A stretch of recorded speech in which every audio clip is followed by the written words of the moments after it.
All right, Dr. Worth back here for the second application of the Radical Night Repair. Going to do the home peel regimen. We already talked about several of the ingredients that are inside of this product.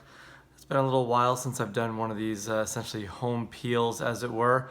Last time my face got pretty red throughout the process, but these series of videos are going to help you kind of follow along. So we'll go ahead and get my pumps of the product here.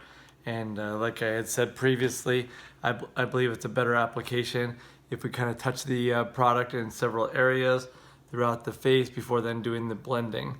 Once you do that, a little bit easier to make sure we have everything nice and even all the way around.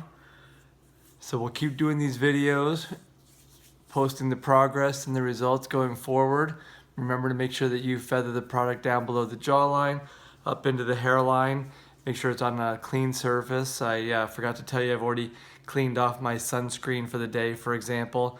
And now we'll go ahead and apply this product for the first overnight treatment. So we'll see you at the next installment.